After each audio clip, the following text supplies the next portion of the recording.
And we're live. Hello and welcome to the 53rd episode of Game Theory Gang. I'm Maddie Allen, and here we have ChrispyMan of HexFire.io, Crypto Harpy, and a wild SJ. Welcome. Yay. Yay. Thanks for having us. Thanks, Maddie. That's wild. My pleasure.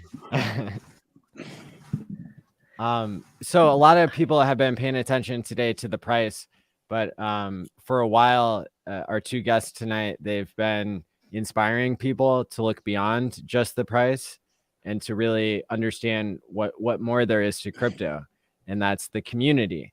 And so I thought that maybe we could, have a discussion and talk about what it means to have a layer 0. And I'm defining that broadly, not just necessarily as like the infrastructure of communications that allows crypto to, ride on top of it, the layer 1 of Ethereum and PulseChain.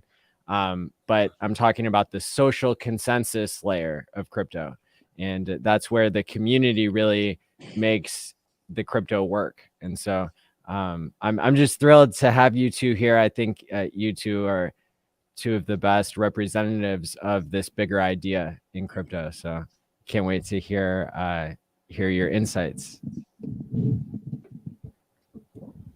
Excellent. You want to go first? Ladies first? Sure. I mean, you just kind of want us to talk about like how we feel about the community and like what, I'll start with something that actually just happened to me last night. So I was hanging out with a good friend of mine who I've known for years here in Austin, and she and I were just catching up. Like I haven't had a chance to talk to her in a while.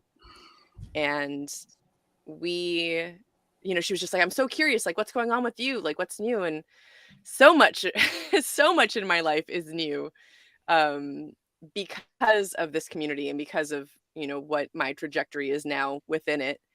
And I couldn't help but see the excitement in her face, because she's also very, a lot of the underlying principles, I think, of crypto, and a lot of the reason that a lot of us, despite our differing backgrounds, get along so well is because we know that the system is broken.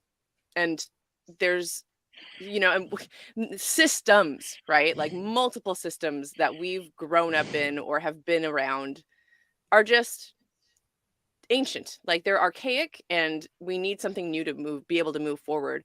And that message resonated with her on such a different level that, I was just like, wow, like, how are you not, how have you not heard about this yet? Like, how are you not into this yet? So I think for me, it's exciting to know that when I'm out there and I'm sharing about Hex or I'm sharing about DeFi in general with people, maybe though myself, maybe not really into finances as much, but that underlying like anarchy kind of like defiance, right? Like going against the system.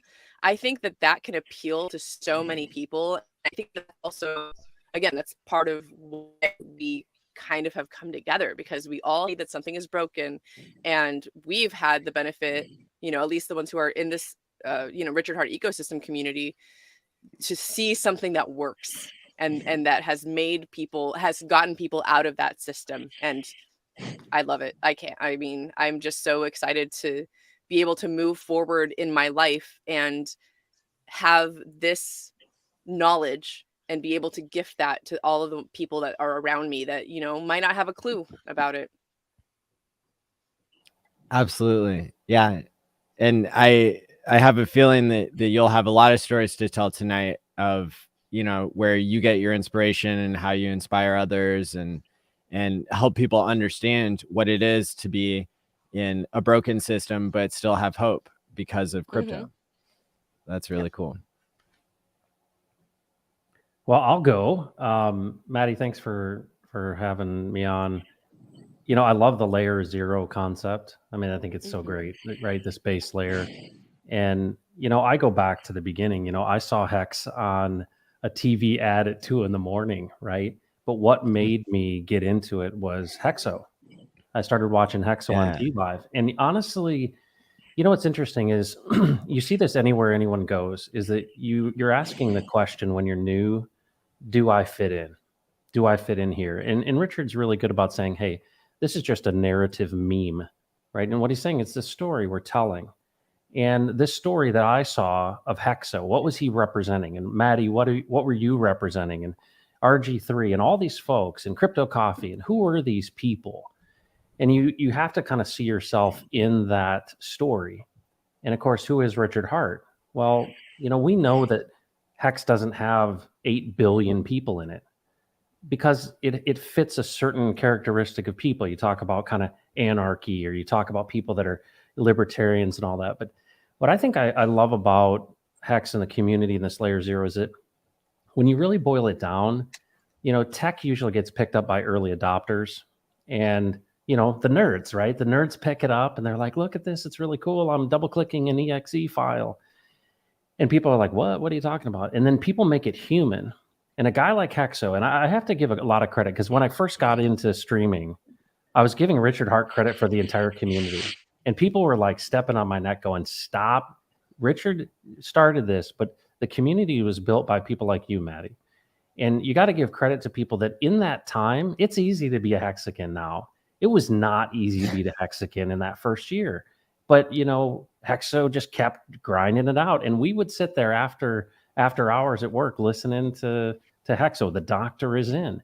And I recognized something. Then I said, this isn't hedge fund managers. This isn't Wall Street guys. These are regular people.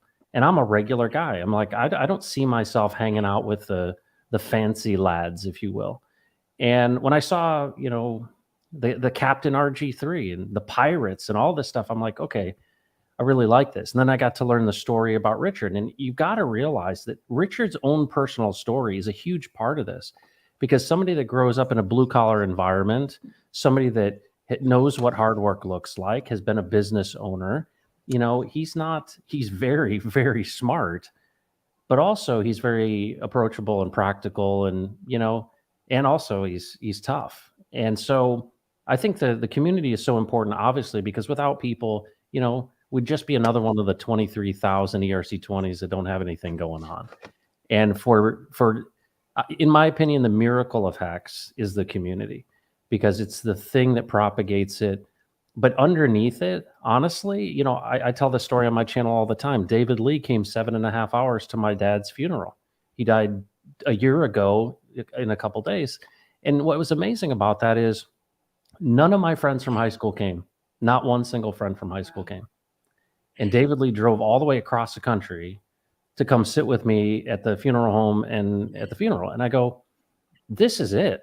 I mean, this is it. When was the last time as an adult you were able to make friends where you actually felt like they accepted you? They weren't like judging you, and you weren't in some hierarchy with them. And so I went to these events and I'm high-fiving with people and I go, okay, this is really special. Like, people don't care what people look like. People don't care who they love. They don't care about politics. They're like, no, we're winning together. And this is unique. And so to me, I saw that immediately, like, this is really, really special. And it really comes to be clear to you, especially when you meet people face to face. But then when somebody goes out of their way to serve you and care for you when you're struggling, and you go, folks, I never thought I'd get this from my, Vanguard fund, right? Like some financial product that was going to make, get me friends. No, this is different. And that's what I love about it. And to me, I focus pretty much all my time on this idea of, we're telling a story here, folks. We are really decreeing our own value. If you think about what fiat is, not backed by anything, we actually together in a community are saying, this thing called Hex, this is value. And we're going to take a proxy for our labor and we're going to contribute it into this contract. We're going to have confidence in its code, and we're going to team up and we're going to take over. And it's a powerful idea because I think this freedom concept is knit into the human heart. So, to me, it's everything, and it's very, very difficult to do. It's hard. It's easy to build code. It's hard to get people to care. Yeah, that's true. ChrispyMan, what have you observed when it comes to layer 0? Well, what do you mean? What do you mean exactly? Like, what is it that strikes you about the HEX community that makes it different from other cryptocurrencies?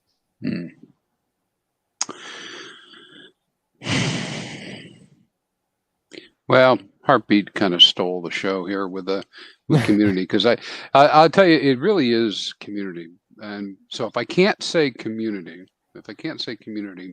I would say transparency. Yeah. So I'll go technical on you, right? Because I know that I can go look at all this information, which is what I'm really focused on, right? And so if I can't, and I do, I mean, obviously I must have bought into something here as far as community and system goes. But let's just say I was put off. Maybe I didn't like the guy with the top hat. And maybe even I don't buy into all this stuff that people like each other, right? And then maybe I get fudded out. Well, maybe I'm still interested in crypto. And if I am, I can still go look at this information and make some real decisions based on real information and participate. The next version of Staker app that is long awaited is, we found out today it's supposed to have a ranking of quarterly volume as its rank of which cryptos are the top cryptos. And Steph shared a screenshot of that today. And HEX is like number 3 with on-chain volume next to Bitcoin and Ethereum. And so that speaks to really the transparency. And I was thinking to myself, like, well, HEX trades more on chain than Bitcoin and Ethereum. And so it's already crushing that statistic of transparency. Oh, dude. I'm sure a lot of people watching, listen to Ivan once in a while, Ivan on Tech. And I know you're aware of him, Maddie, right? He's been on a tear lately because he's got that Morales money thing going. And yes, I understand it's his business. He's built this up. He got people all involved and looking at the data. He cannot stop talking about HEX. And it's over the top. And that is exactly what he's talking about. And today's stream, I happened to be watching him this morning. Today's stream, when he was on there talking about it, he was saying, hey, listen, I'll use my words, not his words. He's basically admitting, hey, I'm a degen. I look at all these things. I like all these layer ones, all this stuff that's out there. And you know what we found? We found that it just isn't anything going on. Right? These are a lot of dead chains out there, not much happening on them. But you know where things are happening? In HEX. And you can see it. Only a matter of time. And I think that gives people confidence in being able to match up people who are volunteering, like all of us. We're here volunteering and spreading the word. And then people can see on chain that there's 99% transparency, and that no other crypto with the same amount of volume has that much transparency out of its own number of coins. So it's that's a good one too. And I see a Wild SJ is wearing a pendant from, I think, a giveaway in the community. So what do you think of, what do you think of, like, or maybe we can move on to the topic of like volunteering. Like, what makes you guys want to volunteer, and like, what does that look like for you, and why did you choose HEX?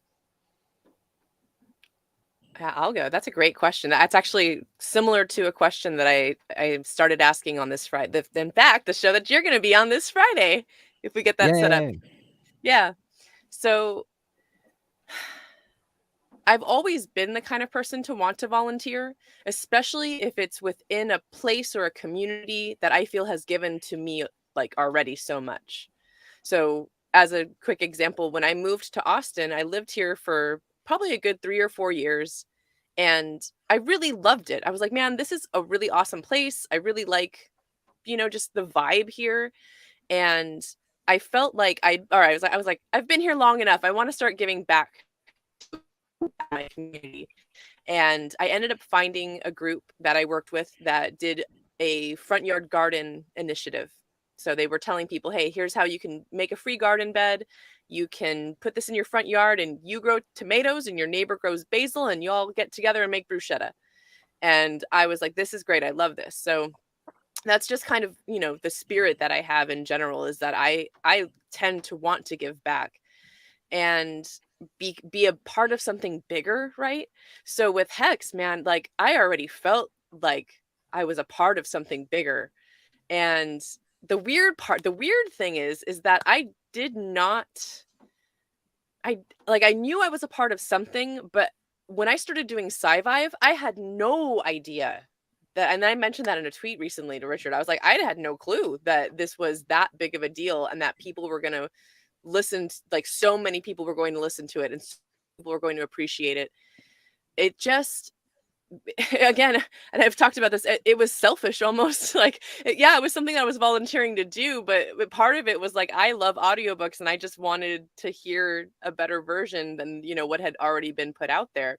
And I just figured at the time, I was like, hey, if I'm going to read it anyways, I might as well record myself and maybe someone will like it. So now Yeah. that project has kind of come to an end for me. I mean, there's still work to be done with it, but now that I've stopped recording it, that's all I want to do is spend my time in this community doing things. So I'm honestly trying to do that as hard as I can, basically, you know, like it's great that the price is going up. Again, like I'm still like hovering around break even. So HEX to $1, let's go. But but either way, Don't FUD our bags. Come on. no. I had a dream that HEX reached $10,000 once. I had this dream that I remember in my head, it was a spike, like a green candle spike, and it hit 10K. And I woke up the next morning. I was just like, deal with that. That sounds like a premonition, not a dream. Premonition, right? I'm gonna stop my I think I have some weather, so I think when my camera's off, I can hear you guys a little bit better. I think that's what's going on. Sure. But yeah, so basically, I mean, that I can't help but want to help. It just makes sense to me. Well, here's an idea for you. I don't know if you can still hear me or not, but affirmations, right? You're probably familiar with affirmations, right? And affirmation videos.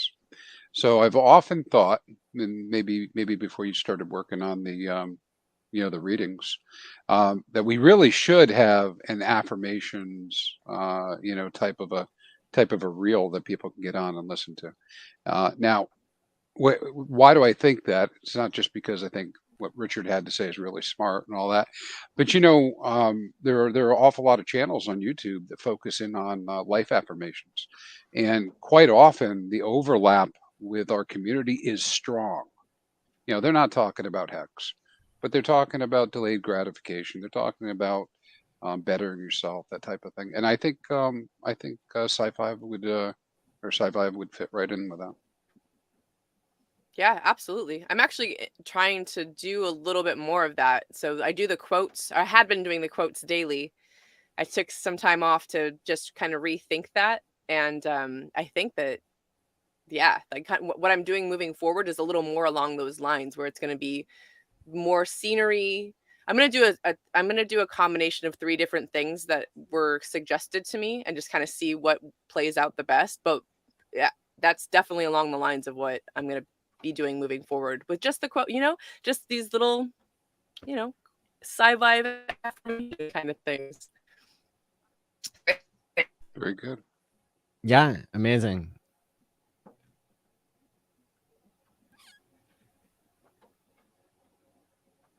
Dang, dude.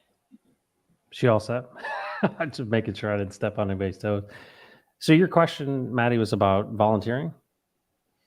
Yeah, I mean, and look, you crushed it the other day with Gary Cardone, and really powerful statements you were making there.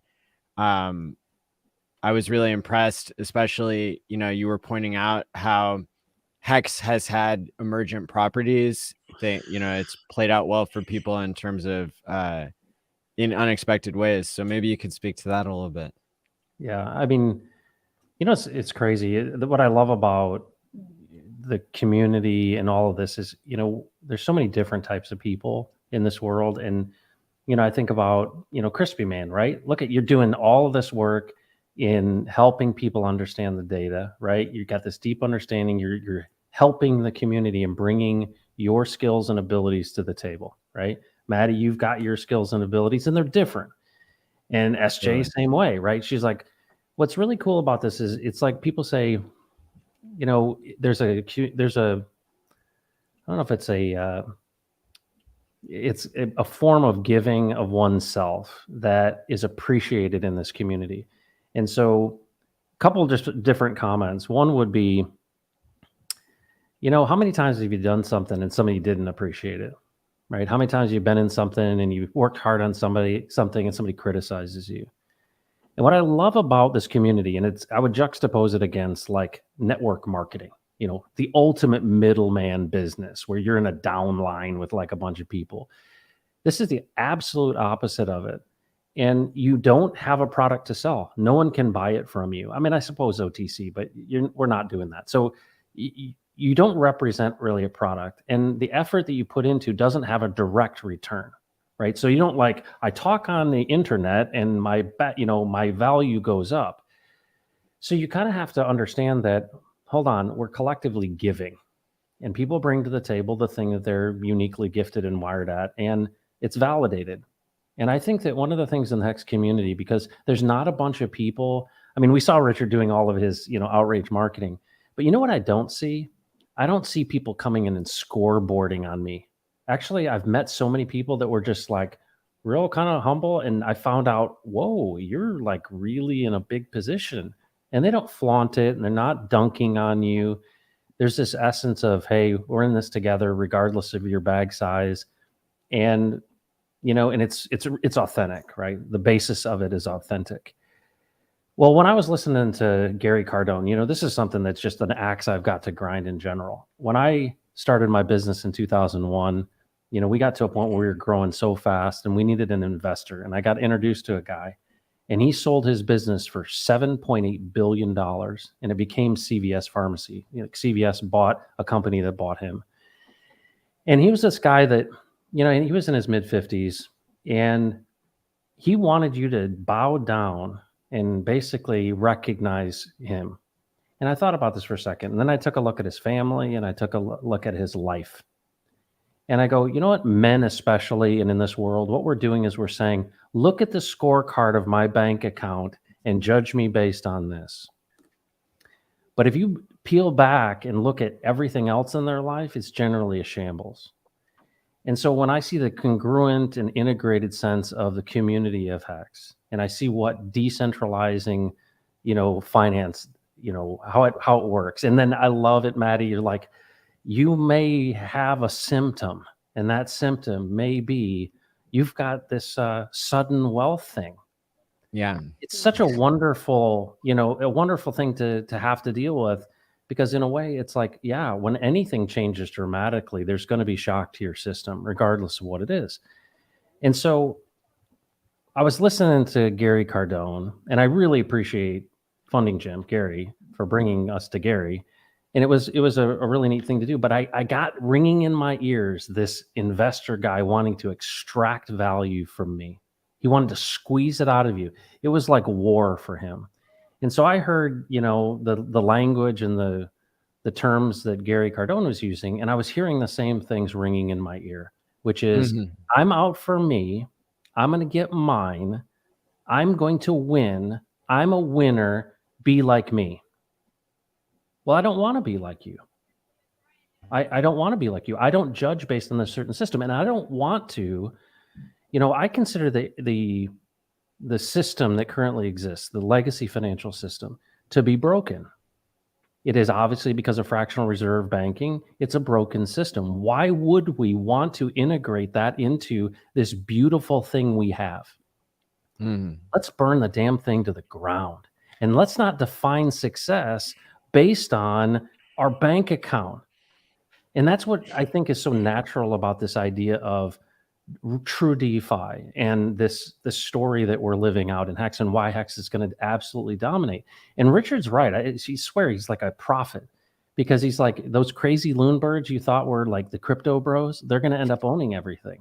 Well, I think it's true, but I hope that when we own everything, we understand what got us there and how it happened, because this world is upside down. And, you know, if you've got your priorities straight, you know, I was talking to Richard after the PulseCon, and he said, cryptocurrency is the only thing that can increase your freedom and sovereignty and get you rich at the same time. Direct quote from Richard. So if it can increase your freedom and sovereignty, it's an abundance mentality versus an extraction mentality. And that's the thing that I see, is that this is a whole new model, and we have to, it's built on caring about people in addition to yourself. And it's funny, this is called game theory. You know, John Nash won the Nobel Prize in 1994 for his contribution to game theory. It's called the Nash equilibrium, and it's what win-win comes from. And Yes. it's a very complex, you know, theory and game theory, but he won the Nobel Prize. He said, if you consider others in addition to yourself, and you see how others could benefit and win, you also win. So I always ask the question of people that are like, alpha dog, dominate, I'm going to win over top of you. And I would say this: how's it feel to win when everyone else loses? How's that feel for you? You know, how do you sleep at night? And some people, real competitive people, alpha dogs, they love it. But guess what? We're not all alpha dogs. And I think that this process of helping people along in community and seeing that, hold on, the more we care for each other, the more value there is, because everyone's welcome. And I'll be honest with you, there's some weird people in HEX. I've met them. There's What? some weird people in HEX. Oh, But come here's on. the cool thing. Right, exactly. But the cool thing about it is there's not. Everybody is welcoming to those folks. You know, you think of the cliques in high school or all those type of things. There's none of that. You know, people are like embracing people versus saying, no, you can't be on this club. And you've seen that leadership. Maddie, you're a big part of that. HEX was a big part of that. People are very accepting. And I'm going to tell you, it seems natural to them. And if you ask them, hey, RG, why'd you do this? Or Hexo or Maddie, why'd you do this? And you're like, well, this is what you do, because you're like a reasonable, kind person. And I don't see that in these, you know, it's really it's a hangover from the 1980s and yuppies, right? Slick back your hair, snort some cocaine, and then go hostilely take over something. That's not how we're moving forward. And the problem is, you know, Grant or Gary Cardone, great guy, but it's like, no, I don't want to integrate more of that into this. I want to shed that, and I want to move forward with this, because this is way better, because everybody wins rather than the cool guys.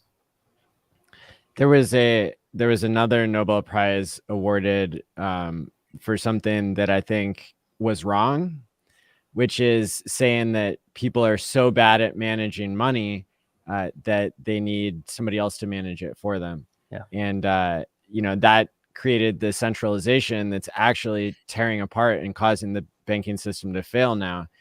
Was this idea that people are bad with money. But when I look at it as somebody who's trained in psychology and who studied economics, it seems like it's the money that's making people ill, and it's the money that, you know, it's that monetary policy. You know, you can go back and look at periods of time in human history where people had access to hard money. They invented greater things. There were more 0 to 1 inventions, and like Safedine writes about that in the Bitcoin Standard really beautifully. And so I think that it's going to take some work for us to help people understand that it's not their fault that they're bad with money, that actually saving has to account for inflation, because if inflation is rampant or present at all, it makes it so that the price of things tomorrow is higher than the price of things today. So the rational thing to do is not to save. And I think that kind of it affects people psychologically at a societal level that I think maybe systems like HEX can get away from those perils and can program mental health into money by having sound monetary policy. And so it's really curious to me when I look at how the community is working together, because we have that win-win game theory, because we're going back to what actually works instead of this modern monetary theory that's really just proven to kind of steal the mad gains of technology and just kind of like trap people in debt. So well, and one thing I just want to add to that is, guys like Gary Cardone and the investor that helped me out, I mean, they really did a good job and they won in that system. And I don't blame them for that, right? Hustling and being clever is good. But I think one of the coolest things about this is I worked with a lot of wealthy people in the ministry world. And there was a book written by Bob Buford called Halftime. And there were all these guys who had basically sacrificed their family for money. And they realized, hold on, I've had success, as the world says, but what does significance look like? What's it mean to have a life of significance? And so they had to like deprogram themselves. Guess what, Maddie? That is programmed into the HEX community. And I think what's so cool is, rather than judging someone like Gary Cardone, I'm not judging him at all. I want to welcome him into this community because the richness of it, people don't realize this. 3.69% inflation, stake it till you make it. And all of these things are great. But actually, I would venture to say that there's so much more benefit if you're willing to engage in the community, like a lot more benefit. And it's funny, it's like, well, I don't get that from my Vanguard, small cap fund, but I do get that here. And I think that that's what's really interesting. We've seen people bring friends to HEX events and they're like, oh my gosh, I didn't realize this is what it was. Well, we weren't handing out money. They weren't putting HEX into a wallet. They were experiencing, genuine, authentic people who were optimistic. And that's another thing too. Cryptocurrency and especially HEX has attracted a lot of people that are optimistic. And boy, it's nice to be around people who are positive than people that are wearing you out. Yeah. 100%. Yeah, I'll tell a quick story very closely related to what you were just saying. The other night, we were doing the HEX Texas meetup in Palestine. I learned the locals call it Palestine. And we ended up at a bar that had like an indoor-outdoor setting, and we started gathering around this fire, and there were already a couple people there. Well, I ended up getting into conversation with this gentleman who had moved there from Northern California. He was a realtor, kind of telling us a little bit about himself and his story. And, we're just kind of all there hanging out with one another. And I get to tell he knew a little bit about crypto, like he knew Dogecoin and a couple other things. And so he had somewhat of a basis. Well, basically, the point of my story is, despite him being excited about HEX and being interested in it, the thing he told me that was so cool was, first off, he asks me if I believe in synchronicities. And y'all know that this community is so about that. There's so much of that happening with us all the time. So I tell him, of course. I was just talking about that earlier in the day, which I had been. And he says, I came here tonight because I was supposed to meet up with a group of people who it's like they hang out and smoke cigars. Apparently, like that's the thing. They meet up at this place. They hang out at the fire pit, have a drink, and smoke a cigar. And he says, Nice. a lot of them didn't show up, but you guys are here, and seeing this interaction between y'all and understanding that y'all are here because of a cryptocurrency is so intriguing to me. Like it was blowing his mind that we were all there hanging out, and what had brought us together was HEX. And so I've been trying, he told me, he gave me his email. I've been trying to get a hold of him. I don't know.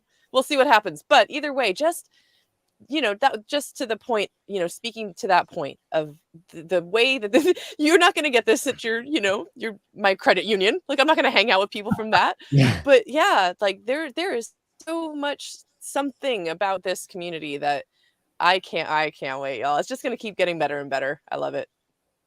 Yeah. You know what I like about the conversation too? Kind of reminds me of what we went through here in the Bear. A lot of people, unfortunately, they only see the tip of the iceberg, and the most loud people and obnoxious people get the most press, right? And so there's probably a few people, more than a few, that might have even got flooded out of the idea of the HEX community, because they don't know the other 100 or 200 people because they're not on stream. Because they're not on stream and they're not on Twitter spreading hate, right? So there's a lot to the community that's below the water, right? You can't see it. You will see it eventually. It kind of pokes its way up there, but in the meantime, it's there. And what I'd say about winning, whatever the definition that you want to make is, we start talking about our community and how we operate and how we treat each other. I think as long as we're on the greater than 51% side of things, we're doing pretty good. And sure, I'd like things to be perfect. They're never going to be perfect. We're always going to be storming and norming and bringing new people in. They're going to find their way here, right? And so there's always going to be that new turmoil. And as long as we're pushing in the right direction and we're maintaining our culture, for lack of a better word, to use for that, I think we've got great things ahead of us as a community. What do you guys think some of like the cultural values are of being a Hexican?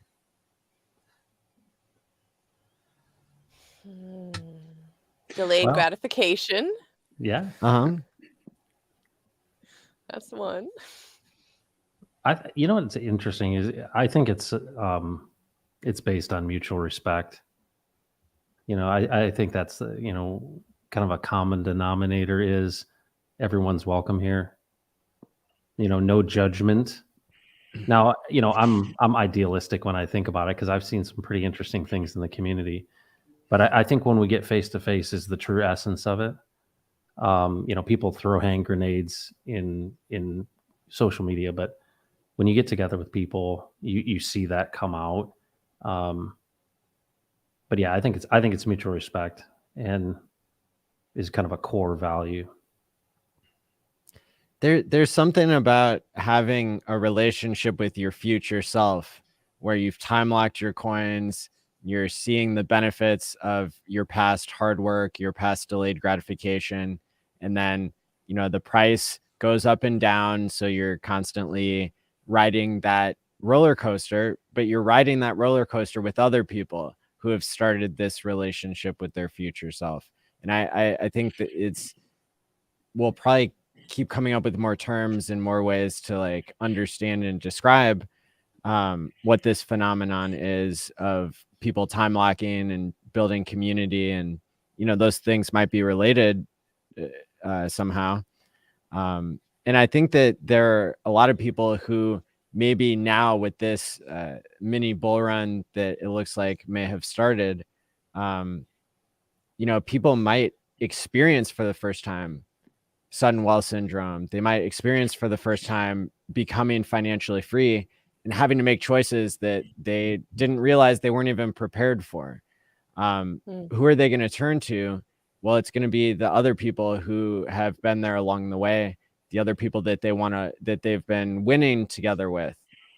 I agree with all of you. I think we've all been to HEX meetups in person, and that took us from the 2D world of seeing each other through screens and actually being able to relate with each other. And that, I think it's just going to grow the more years we get under our belt with HEX and the more awesome people who join.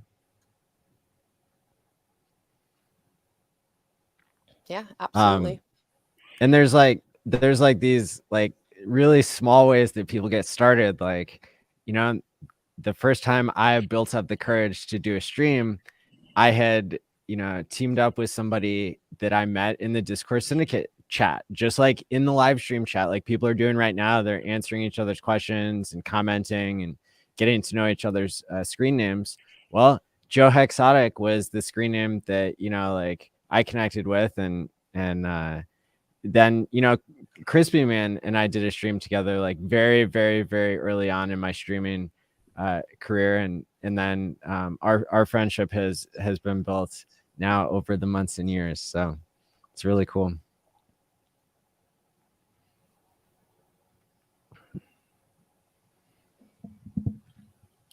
Yeah.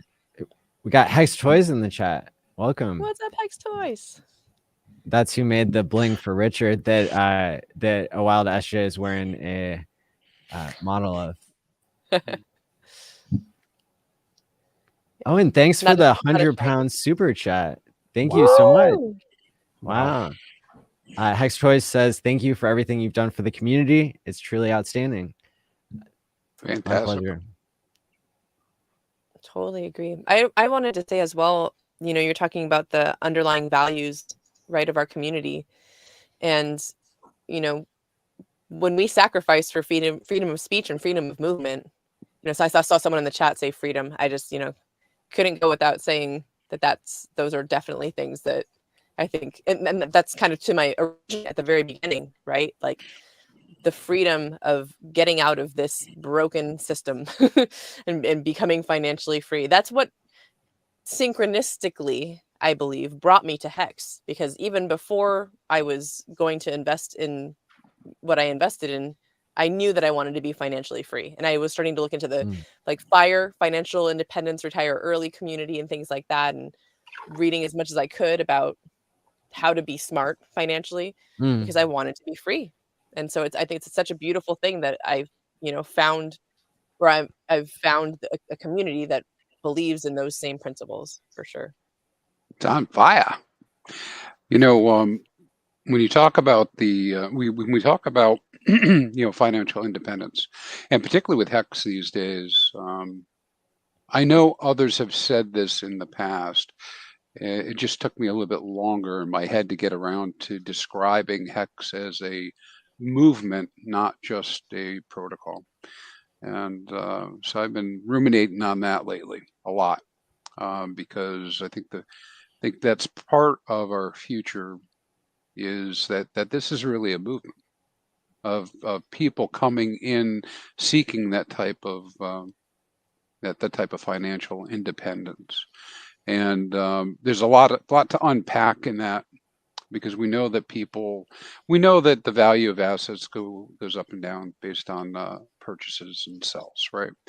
And so from a very two-dimensional, I think it's probably two-dimensional, but from a two-dimensional viewpoint, right, this is just simply another asset that people buy and sell, right? And I suppose one could choose to look at it that way, right? And therefore the value goes up and it goes down, and you know, all the what we're talking about doesn't really exist, but it does exist, right? Because we're the community and we're part of that. And so I think Richard's hinted at this in the past in some of his videos and whatnot. And you just kind of hit it in a couple minutes ago there, Harpy. At some point, the value of HEX is so great that none of us need to sell it, or very little of it, which only reinforces the idea that it becomes more valuable. And so in terms of a movement, I don't know exactly how I can mathematically prove this yet, but some people have been talking about it, you know, about proving, you know, the availability of HEX versus what could happen with the value. But it is a great heat sink of value that may take care of the community for a very, very long time, maybe forever. And so it's an interesting kind of new thing, you know, to really dig into. Yeah, I couldn't agree with you more. I love the heat sink analogy. I love that. You know, it's this community, and I look at money, and you know, SJ, you just mentioned this, like, hey, I wanted to be financially free. You have this kind of idea in your mind of what do I want? And I think that's a big part of it, is like, what do I want? Is it possible for me? And of course, you know, I think most people that you talk to these days that are no coiners would say, yeah, I've heard of Bitcoin, and yeah, it was like really low and now it went really high, but it's really volatile. And I think, you know, think about this. You know, I grew up in the 80s, and, you know, I didn't pay attention to a whole lot growing up as a kid, but things were, you know, I learned about the stock market, and it would go, maybe if you're lucky, 8%, right? And then if you were a really fancy lad in New York City on Wall Street, you might get 22%. You know, you might get some bigger number, and you'd slap yourself on the back and drink wine and champagne and smoke, you know, cigars. Well, something happened, right? And this idea that out of the ashes of the 2008 crisis and, the crisis that we're going through, that the human spirit wants to be free and wants to, have independence and wants to have a life of happiness that has freedom, that's not shackled to consumerism or to your desk. And I think what's really amazing to me is that people are looking around and they hear these stories. And I think that the greatest thing we could possibly do is to tell the stories of life impact. I think at the tip of the spear, you hear the HEX flex. No, no, no, no, no. It's bigger than that. These stories are really transformative because I think that HEX or crypto in general at this time is merely a carrot on a stick. And what I think people don't realize, it's like every great movie we ever watch. It's about a man who wants something, right? He's off to go get this great thing. And look like the Lord of the Rings, right? We're taking the ring to Mordor to destroy it. But in the process of going, what do they find? And that's exactly what we're doing. It's like, well, I came here for the money. But hold on a second. I realized that, money's just a tool. Hold on. And these are just features or something. And what does it mean to live? Because if you've stared at your dad in the casket, you know that life is temporary. And then when you look at the fact that he couldn't take any of it with him, you kind of look at it differently. You go, well, what if I had an abundance? What if the people around me had an abundance? What if all these loon birds owned everything? Well, then we would defund the war because the money wouldn't be there. And we would be in a situation where we would be essentially caring for the things we care about. And what do regular people care about? Believe me, regular people don't care about shooting missiles over the sea. They care about each other and they care about relationships.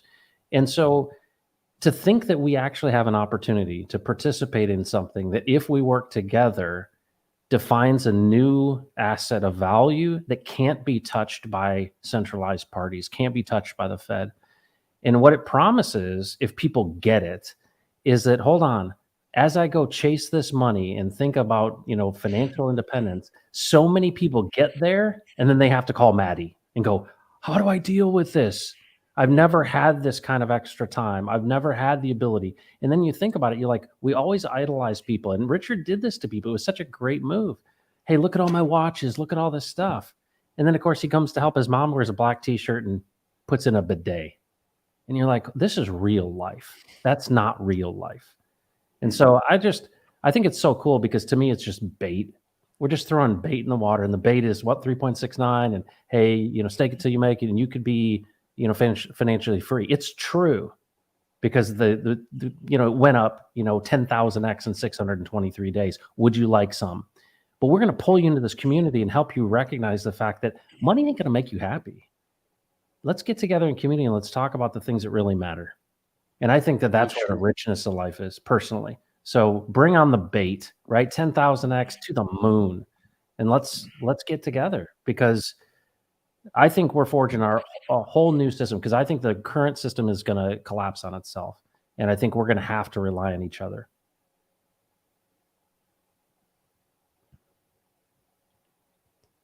Great points. Yeah, we often, I think a lot of people talk about money a lot, right?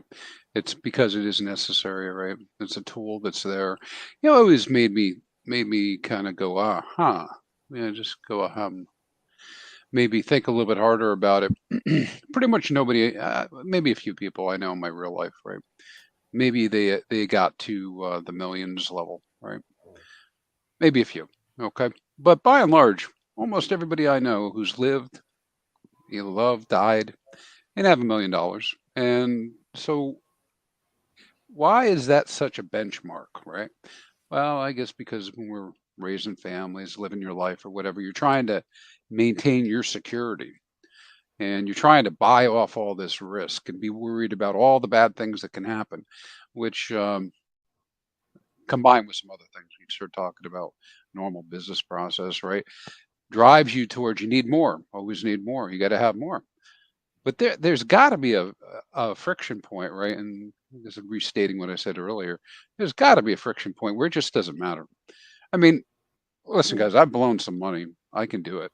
I've proven it about 7, 8 times in my lifetime. I can go broke, no problem. But honestly, I can tell you, I don't, please, I said this earlier on the stream, Maddie, you want to send me 100 million? Please do. I'll take it. But I don't think that I could actually spend it. I could try really hard, but I mean, in a world where you don't need that kind of money, what happens when such a large community gets together and pools so much value, and it doesn't need to be pulled out, doesn't need to be extracted again, but you could if you wanted to, because it's yours, right? But it's just this whole concept of what this could look like at 1 million people. It'll be million there. stakers. It'll be there. Yeah, 1 million stakers. Yeah. That's like a 10x. Yeah, and for the cheaters out there, you can just say million participants. It's good. They're not all going to stake, right? So. Yes, I remember Brewster's Millions. That was a good movie. I like that, but I'm old. So somebody in the chat mentioned Brewster's Millions. That was hard, man. Yeah, the look on his face. It was Eddie Murphy, right? Look on his face when he realized he had to spend 300 million and not 30 million. He thought he had it done.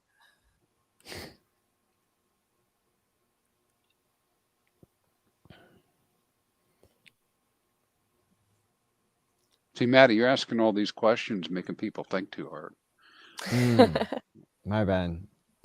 I mean, this is Richard Pryor. Yeah. This is kind of a situation where we use this analogy of like space travel. Crypto says, we're going to the moon, but with Hex, there's a hexagonal pattern on Saturn. And so, of course, we're going farther than all the other cryptos, but I think the metaphor, it goes further again than just looking at price. And part of it is what you guys have been talking about, where it comes to what I would think of as escape velocity, right? And that's what Aubrey de Grey's new foundation is called. And he's talking about it with aging. And the way I think about it, separately from that is the financial escape velocity that people need to be free to not have to sell, what ChrispyMan is saying.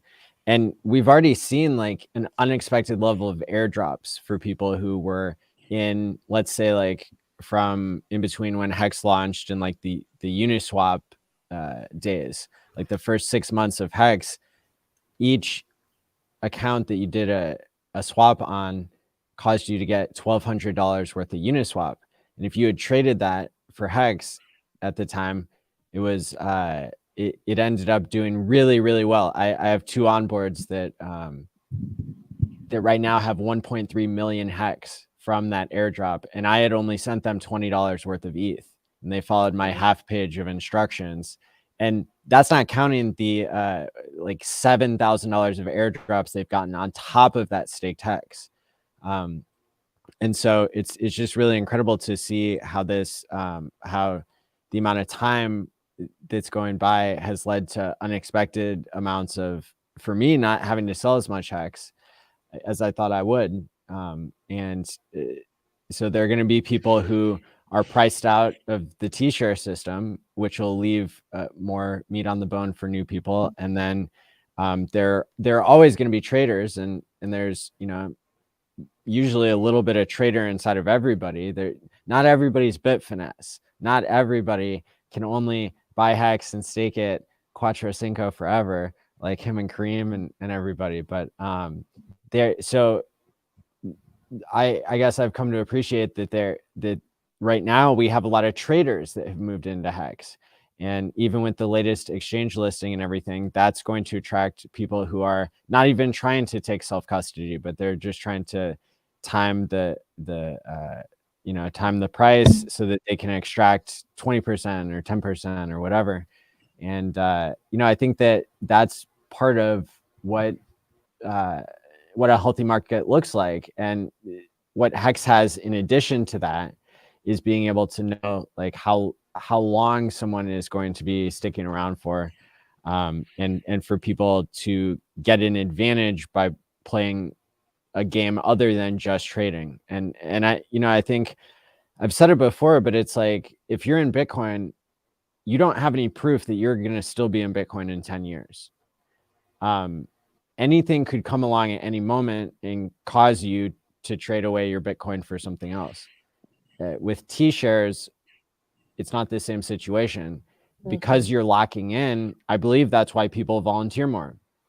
I believe that's why the HEX community didn't see as much attrition as every other crypto community. I mean, look at the HEX conference, how many people tuned in, how many people spoke, even when the SEC was harassing people, even when the crypto market had bottomed. Every other community, they lost 90% of their people. And amongst HEX stakers, some wild amount, like 50% or 90% were still here. So I think it's going to really shock us, like how sticky HEX is when it comes to staking and rewarding people for their long-term vision. I think also that's another reason why we're such a strong community. I mean, I think it's kind of, just continuing on with what you're saying, is that because we know we're in it for these long-term gains, right? We are more concerned with one another's security, with one another's, with building one another up. Like, it just makes way more sense. It's like, you don't want someone to get hacked and then all their things EES, and that's because it just screws everybody else up, right? Like, that can make the price dip and numbers and things like that. But yeah, it makes sense that we're stronger because of that. That's why the first thing I said when we were talking about the principles was the delayed gratification, because I think that's part of what we're holding on to, right? Is that we know we're all going to be around for a good number of years with one another, and so why the heck not look out for one another and build with one another? Totally.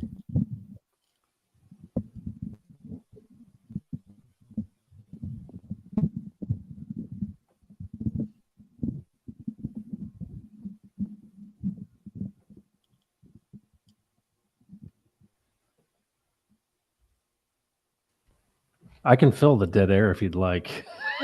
Go for it. Pregnant pause. Yeah. No, I just appreciate this community, and one thing I like to point out a lot is that not everybody's interested in the touchy feely stuff, right? And I recognize that. There's a different group of people. Generally, there's about 3 or 4 different types of people. And what I love about this community is there are people like Axie's Alive or, Jenkins or whoever is doing TA, right? There are people who are working on data analytics. There's people who are streaming on, data itself.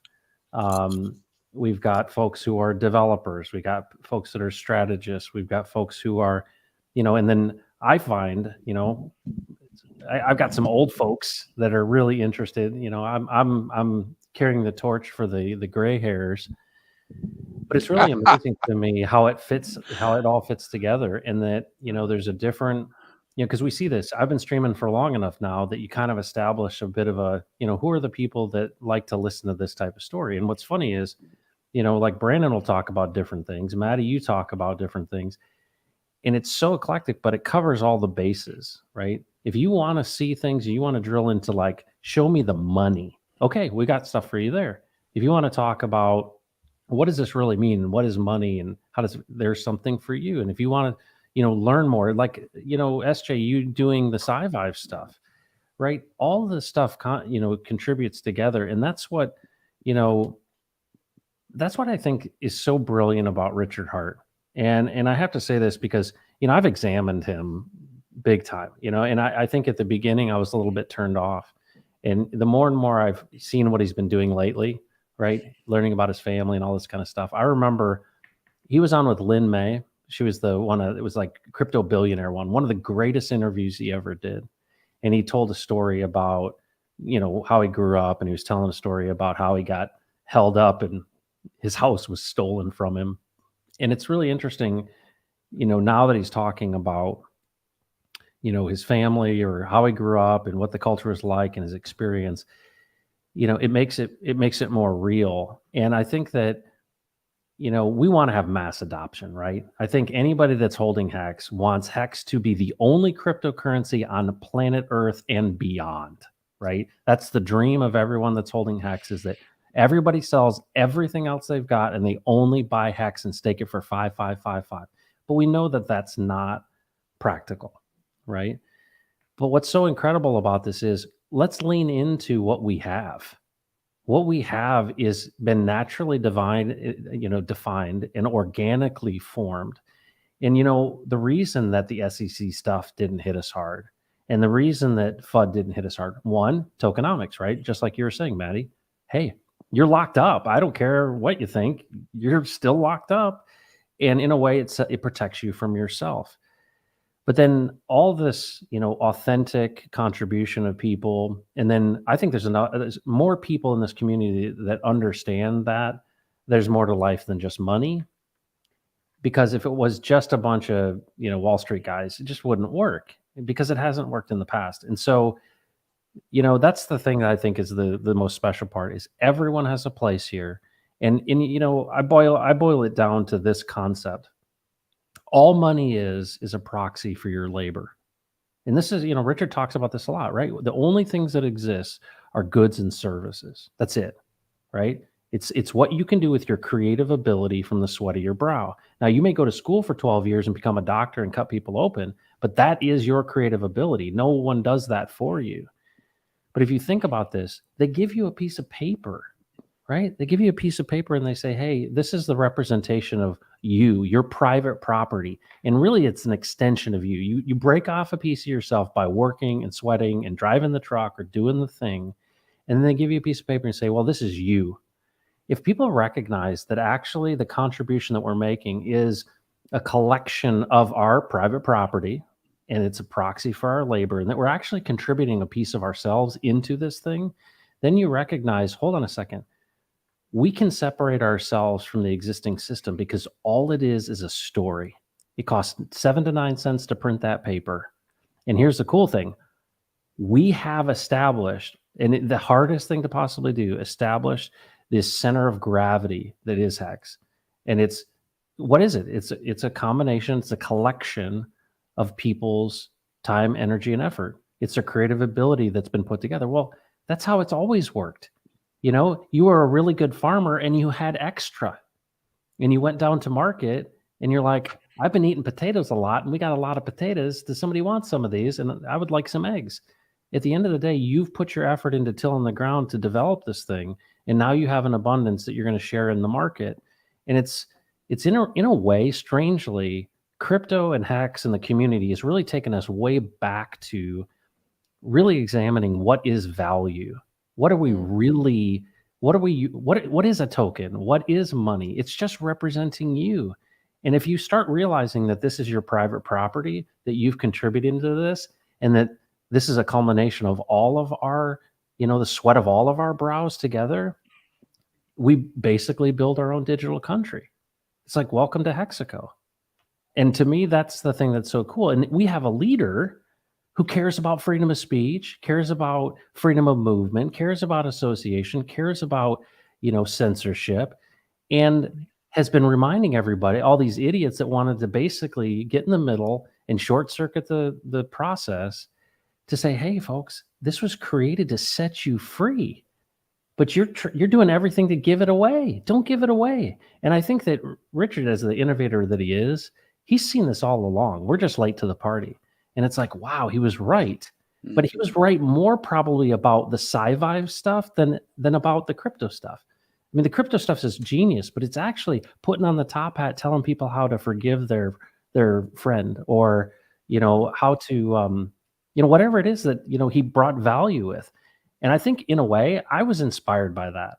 I was like, when he was in all of this, like Red Bull, glitzy glamour, diamond, $1 million watches, I was like, I miss Richard Hart in the top hat. And now I'm so glad that he's back, because I think that actually his legacy isn't going to be all the guys come and kiss his ring and call him king. I think actually his legacy is all of us. And we get to tell him story upon story when he's an old man of how what he did and what he believed in, what he took so many arrows for, literally changed so many lives. And that's the real evidence of it. It's not like, well, yeah, my bank account's bigger and I've got 16 Lambos. I don't care. You can only drive one at a time. It's really these stories of, hold on, you realize my grandkids are blessed because of HEX? I mean, dude, that's pretty strong. And tell me XRP's having these conversations. They're not. Not to this level of detail, that's for sure. Hey, here. Oh, he's on mute. Is he still talking? No, I'm not talking. You're good. Oh, okay. Hey, let me throw this to you though. All right. Agree on the Richard Hurt stuff. RG3 has been beating the drum for a long time, well over a year, 2 years. And I think it fits perfectly with this discussion that it is up to us to become those leaders. It may not be that any one of us will be the leader, right? Because that's not really how decentralized stuff works. But taking the culture and embodying it, whether it's through, however it's through the servers back to the community, right? That's how we ensure longevity, right? That's how we build this up. Yeah, and I come back to the fact that it's, how do you perpetuate this? You care about others in addition to yourself. You don't have to be a martyr. You don't have to go kill yourself on the altar of HEX. No, you just have to be considerate of other people. And what a foreign concept, right? Like, oh, I actually have to care about Maddie and SJ and ChrispyMan. Yeah, I do. And if you need some help, like, contact me. I want to help you. Like, whatever I can do. And you guys would be the same way. If I was in a problem, you'd be like, yeah, of course. How can we help? Mm-hmm. Yep. Yeah, and it's not an all or nothing thing, right? It's lean in that direction. Yep. Lean in that direction. Yeah. But I think that's part of why I'm so excited to be. There's already mentioned it, so I'm sure I can mention it here. So he's doing a tour. It's going to be called DeFi Live, and when he and I first talked about it, just hearing the fact that, right, he's now retired, and what he wants to do with his time is onboard people into HEX. Like when something moves you so much that you just, like I was talking about earlier, like that's all I want to spend my time doing is just being a part of this community, helping this community grow. And I'm going to be able to do that, for the next foreseeable future, as long as, we're doing this tour. And to have gone from just being like, sitting on the sidelines watching streamers. I spent a good 6 months figuring out what HEX was before I even knew who Richard was, before I even started doing Sci-Vive, right? So I just, I'm gonna cry again. I'm not gonna cry again, but but it really, honestly, like oftentimes I just get brought to tears because that's the kind of person I am, a very impassioned person. But I couldn't have envisioned my life that would be like this a year and a half, 2 years ago. I would never have even nothing. there's nothing going on in my life right now. I mean, other than the bus, I definitely knew that I wanted to be like a mobile agent in life, right? So this is fantastic. But the fact that this bus is about to get wrapped for this tour, it's going to be this pirate ship looking HEX Pulse Chain thing, and I already get so much attention just the way it is right now. Like people will stop me and just, oh, I love your bus, this, that, and the other thing. Well, wait until it's wrapped, right? And then I get to be like, hey, so let me tell you a little bit about, what this is, what DeFi is, what HEX is. And I'm looking forward to going through this bull run, right? Because this is my first, I talked about this the other day. I got to see that first green candle pump, right? I think we went to 6 or 7 cents that day. Waking up and seeing that green candle was the first time I ever had the green candle moment. Like I'd seen it before, like I know what it is, but that was the first time that was like, oh, I get it now. Oh, I get it. I get the green candle feeling. I understand it now. So, and today too, waking up to 10 cents, like what an amazing thing. But point being, as the newer generation, right, comes in and we move into financial freedom, right? Like we get to usher in the people behind us, right? Like this new generation that's coming on board right now, right? That they're all waking up to it. All these bigger influences are starting to see, you know, Hex is, hey, guess what? 4 years almost here now running, and it's going into our 4th year. It's not a scam, y'all. Come on, like let's get with it. So it's really refreshing and like invigorating to my spirit to know that this is just the beginning, right? Like, and that we get to continue to grow our community and continue to look out for one another, and that there will be a lot more streamers. You know, Maddie Allen, we were talking about doing the dates for this tour and how we wanted to make sure, you know, like you're doing the Miami conference, and we want to make sure that, you know, we weren't going to run into conflict with that. But can you imagine when there's going to be so many HEX events going on all over the world that we can't help but overlap on weekends, you know? Like, Yeah. I truly believe that is going to happen. Looking forward to it. I totally agree. Yeah, and good looking out there. It is really exciting to hear you've put together this bus. And is it true that you did this with the help of people you met online through HEX? That they taught you how to do the electrical in the bus and all that good kind of stuff? Oh, I think maybe the signal cut out. I heard you say, is it true that, and then everything else after that got cut out. Is it true that the power system that you installed and made that time-lapse video, you learned that from somebody who volunteered in the community to teach you all of that? Yeah, I think he's right here. He's in chat. Robert Keeler, the man. No way. Yeah. Yeah, he spent it was over 8 hours, I think, of his time just volunteering to hang out on FaceTime with me and watch as I did every little thing, right? Like, you can't tell in a lot of it because it's all so quick, but I mean, he showed me how to splice things with a razor. He made sure that I wrapped the ends of the wire so that I didn't get electrocuted, and, you know, made sure that anything that was in there that didn't need to be in there could come out.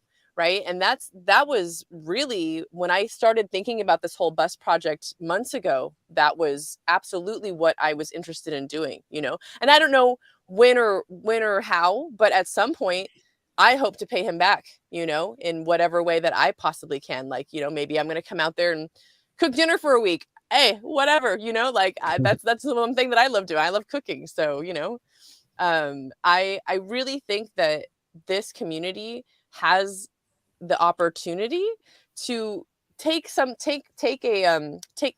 hint, take a, what's the word I'm looking for? Basically, to take the principle from the Burning Man community, right? Where we can come, like where it's not just finances, right? Like, yes, we can donate money to one another. Super chats are awesome, right? Patreon is great, but what is it that, you know, for me, outside of SciVibe, outside of doing vocal narration, how else can I contribute to not just the community as a whole or HEX ecosystem as a whole? How can I contribute to, you know, whoever my closest Hexicans are, right? Another great example that another, you know, blessing in my life, Eco Builder. He's in Georgetown and he's doing a lot of really great work in Texas in general. But he gifted a Berkey to me, so now I have clean water in my bus, and like, just, you know, it was just there. He didn't need it. It was just sitting there, so he gave that to me. And that's another point to the streams that I'm starting to do on Friday is, and I haven't gotten around to doing this follow-up piece yet, but what I intend to do is have some sort of follow-up where it's like, this is what these Hexicans are looking for right now.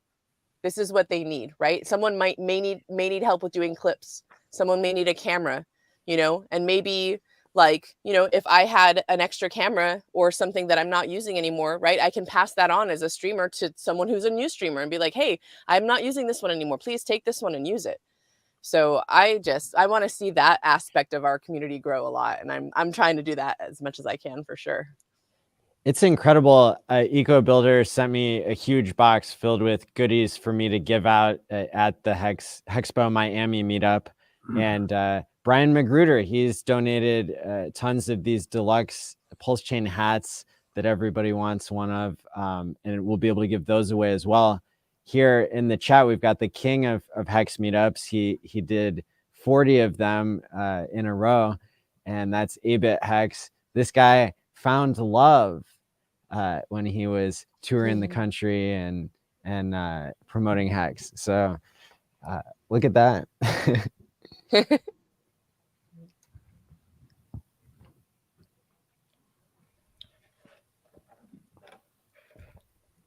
And when you say like Burning Man, you know, that makes me think of a bunch of Hexicans too, who are into that culture and really like understand it deeply. And I think there's really a lot to that. Yeah, absolutely. I can't wait to go. I've been told so many times that I belong in the burner world, and I just haven't had. I want to do a local. There's regional burns that happen, you know, more locally, and I'd like to do one of those before I go to the big burn. So hopefully, within the next year here, I'll get to Hex do Ray that. Vision is the king of that. Yeah, Hex Ray Vision is I know. Burning. Yeah. So I'm trying to plan that out at some point. We'll see how it goes. Well, as long as your bus can make it out into the desert, you know, that would be a great Hexaco. Absolutely. Yep. Center of Hexaco.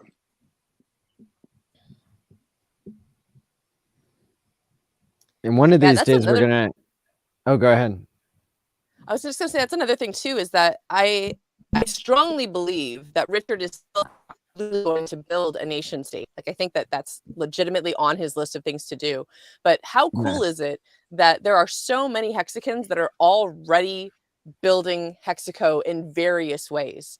I've heard of at least 2 to 3 people that I know of that want to or have plans already to purchase land in Texas and then turn it into some kind of like RV park or mobile park, right? Where it's, I mean, and I don't know, like this is all their plans, right? So I may be paraphrasing or not saying the right thing, but it may be kind of like Hexicans only, right? And you can come and like park, I could park the bus there. And then, hey, if I needed to go fly out somewhere and do a thing, right? Someone can use the bus, like, while I'm not there, and, or they could have containers or just different things set up, right? So that our community can come together and just like hang out and live around each other. Like, I love that idea too. So I'm excited to see Hexaco being built all over the world in these various places. I think one of these days we're going to have to do another meetup in Austin, Texas, because that's one of my favorite places to visit. Yeah, there's a lot going on in Texas. I think the RG tour is planning to be there in November. Okay. I don't think we have a date yet, but yeah, sometime in November. November's our Texas date, and I think we definitely settled on Austin being the city for that month. So, and it's my birthday month. Yay! Let's do it. No, I think that's this idea of taking community to the next level, having a safe place where you're like, hey, you can let your hair down, if you will. And that's what I think is so great about these meetups and the different conferences that you've done, Maddie, as well. Is that's where the greatest stories have come from, and the deepest connections is when we meet people in person. And I've always had a dream, wouldn't it be great to have a sign that looks like the Welcome to Las Vegas sign? And it says Welcome to Hexaco. And it's like, lit up, and you've got the NFT to get in or whatever. And I can see that there's people who, there are people at different stages of life, and, having a place where you can go. And, we don't know exactly what's going to be happening in the world, coming up. There's a lot of unrest. There's a lot of geopolitical issues. And, I think about, SJ, you learned from Robert, Keller about how to do electrical. Well, what if you have to learn how to plant food? And, this idea that we could have some sort of communal type, it doesn't have to be living, but having a place where you can go to. Because what I've found, here's a crazy thing. And Maddie, I want to thank you for this, because had you not put together these events, I swear to you, people come up to me at these events and they don't want to talk about crypto. They do not want to talk about crypto. It's amazing to me how many conversations I've had about like spiritual things, about aliens. We've had all kinds of cool conversations, but they haven't been, it's weird. It's like, no, there's more to this than just the money, but it's like the money has gotten us here. And it's like people are searching for deep connections with people and real friendships of people that they actually believe care. And I'll tell you what, I mean, I don't know, is it just that people in general are, good natured or good hearted, or is there something about HEX that you have to pass this IQ test, and it has to hurt your brain, and then you've got to deal with Richard Hart in the top hat, and then in the the outrage marketing. You have to make a decision about it, and you have to dissect it, and then you go, okay, I'm in. And it's almost like an initiation. And it's like once you're in, and it doesn't take a lot to get in, folks, but like getting in, it's like family. And I think the more, the deeper that, the people can go, that may end up being, the amazing thing to me is the people I've gotten to meet because I did streaming. And when I've met these like OG Hexicans, when I mean OG, some people have told me how much they sacrificed for Pulse and PulseX. And literally, like, I had to sit down, and I think about, what does this look like? We're on the eve of PulseChain, PulseChain testnet v3, and probably mainnet pretty soon after that. Richard seems pretty excited. And it's like, do you know how many people's lives are going to change? I just look at these other dexes. I mean, they don't have buyback and burn. They don't have copies of a new L1, on a new L1 like this with a system state. This is going to be an atomic bomb in crypto. And especially with everything that's going on in the world, I mean, we're going to be the talk of the town. And I think this is going to give us an opportunity to, people are going to be buying thousands of acres and creating their own Hexaco. I mean, you really are going to have the opportunity to dream, because you're going to have the resources to do it. And boy, I'll tell you what, it's a new paradigm is what I think it is. It's a new paradigm. It's a different way of thinking. And, hallelujah that we can actually, not be, in bondage. And so that's, to me, it's like hope. That's what Richard Hart has provided. He's provided digital hope for all of us. Yeah, I think PulseChain's getting closer than ever. And I mean, you can just look at the price chart and see that people are gearing up for this V3 launch. And we learned today from Richard Hart's own tweet that, your warning for when mainnet comes out is going to be when testnet V3 comes out, that two things could happen close to each other. And of course, it's anybody's guess what that really means, because Richard probably doesn't want people to game the market. That's the whole reason he's creating the fixer bot. The AMM fixer bot is designed so that the people with the biggest computers can't just go in and steal 6% of the total supply of PulseChain, like we saw on certain forks of Ethereum back in September. And so, yeah, I think it'll be really interesting to see what the timeline looks like. But if there aren't any new bugs, that it's off to the races here pretty soon. And I'll just throw out there that we continue to make really good progress on my project, where people will time lock their PulseChain and PulseX tokens and drip them back on a weekly basis. And then also to be able to undo a hack, because you're a smart vault in your own custody in MetaMask and Trezor. And then if authorized withdrawal happens, after you've done different things, then you'd be able to use your pre-selected recovery address to steal the vault back from the unauthorized access. And the other day, we have a private testnet on PulseChain and on Go Early.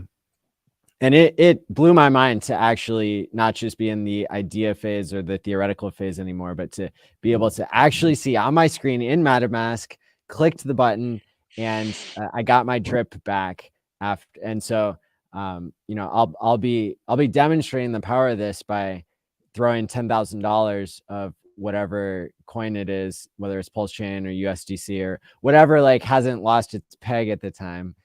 And then I'll read off the seed words so that people at home can load to their own wallet and see that I'm still safe, because I have my seed word back my second seed word as my backup to where I can still take control of that. And so, yeah, it's really exciting because for me, I feel like Hex gives me this superpower of time locking and paying my future self. And I want that to carry over into how I treat PulseChain and PulseX, because I do think that these are going to be very valuable assets. And I think that, you know, I'm going to screw it up if I don't have a way to manage that. And so, yeah. Let's throw a security thing in there for everybody. Not financial advice, but if you don't have a hardware wallet, seriously get one now. And then secondly, when we do get to there you go. When we do get to testnet, guys, go test, and go learn what you're going to do. Have at least a minimal plan in place, not for ratio trading, for how you're just going to collect your pulse, and you know, evaluate this carefully, this statement. But you know, it's not a bad idea to have your pulse, your PulseX, if you receive it, your copies in a safe location, right? Meaning a safe wallet address. I'm stopping short of saying everybody should move all of their tokens, because that by itself can cause problems. But seriously consider what you're doing and where you've been and what you've been doing, and make sure your stuff's secure. And Totally. always do a test transaction. Yes. Always. I know it's a pain. I hate doing it too. But listen, I think I say this as you're talking about this, you know, of course, Crypto Heartbeat got me going with the dream sequence on what's going to happen with prices. But so for people who only got in at the tail end of all this stuff, I'm telling you that the guys that got into HEX, the ladies that got into HEX and put a few $1,000s in and were using MetaMask wallets on their phone, did not expect them to become worth hundreds of thousands of dollars, right? And so they said, I don't need all this security. I don't need to manage this. Well, you have to plan for that possible contingency. And it looks like Crypto Heartbeat might need to wrap up. And so please tell people where to find you, and tell people, you know, what are the things that you're working on now that you want people to know about. Sure. Well, thanks, Maddie, for having me. ChrispyMan, awesome to be on stream with you. This is my first time. Buddy. And SJ, always good to see you. Like, yeah, so Crypto Heartbeat on YouTube is probably the #1 place. And then, of course, Crypto Heartbeat on Twitter, which is spelled incorrectly, which is a whole other scenario. But yeah, so our project, Texan.cc, is our main project. And then we've got a new project in the Philippines called Ophir Crypto. And so, yeah, we're tokenizing communities, and it's been really exciting. But I'll tell you what, nothing's more exciting than the PulseChain launching, because I can't tell you how many times my wife's asked me, is that really gonna launch? So I'm like, yes, it's really coming soon. So I got one question for you here. Yeah, because this is a game theory show. So what's the game theory of how to get the God Whale into your token? Because it sounds like the God Whale has bought some Texan token. Yeah, the God Whale's the #1 holder of Texan token. wow. And That's sweet. yeah, and that's an interesting story. I was streaming. I don't know who the God Whale is, by the way. Never met this person. And it was really an amazing situation. We got a message on Twitter, a DM, and said, it was funny, actually. We're just, there's a battle going on between good and evil, and I want to be on the side of good. Wow. I'll leave it at that. Nice. And what's amazing about that to me is there are people that are out there who really care, and they really want you to win. And I'll tell you, like, I wept like a baby. I did. I really did. I called up Ray, and I'm like, I'm like, I'm freaking out. But here's the thing: there's nothing more amazing than breathing life into people, and to know that you've got someone that's just like this anonymous person that, you know, that you don't know who's on your side. You go, hold on, there's a lot more going on here than we think. And I'm going to tell you folks, like I've gotten to talk to Richard a couple times, and it was like, you know, my heart's beating out of my chest. I feel like I'm going to pass out. And, you know, and he's just a guy, and it's really interesting to me that Richard Hart is a unique person in history, in my opinion. And I think that Richard Hart is going to go down in history as someone who was a true innovator. And I think that he's really, really different in a special way, because very few people have the skill set and the understanding and wisdom that he has to see, you know, all the angles. And, you know, he's got his challenges. He's just a man. But what I think is incredible is he really, truly does have a heart for people. And, you know, that's the thing that has locked me into all this, that, you know, I think you see everybody's got a kind of version of Richard, but what I've kind of pieced together in this mosaic is, you know Richard knows who the God Whale is, and I know what the God Whale sees of things, and I know a lot of really big whales in HEX, and I'm going to tell you, these people want you to win. They understand that the system we're building here, Richard Hart's vision for the vertically aligned ecosystem, my friends, is big. Because to me, it will be the alternative to the CBDCs. And I think that Richard's not going to be like, oh yeah, everyone's OFAC compliant and we're just playing ball. No. We have a guy who's got the intestinal fortitude to go the distance. And he understands true crypto. He understands this, you know, the basic tenets of why it was created. And I'm going to tell you what, you fast forward 5 years from now, and you're like, hold on a second. Because I listened to Richard Hart and because I got into this ecosystem, I don't have to take the mark. I don't have to take the wallet, the CBDC wallet. I don't have to be connected to a social credit score. Why? Because this flashy guy said, hey, sacrifice for freedom of speech and freedom of movement. And you're going to be able to like tell your grandkids, I was there when, I put into that thing. Because there's going to be this vertically aligned ecosystem that's going to be stood up next to this government centralized control. And so when you say the God Whale, there will be good and there will be evil, and you will have a choice of which one you want to go with. And I believe that we're on the side of good. And it gives me such confidence to like run as fast as humanly possible to help as many people as possible experience that kind of freedom.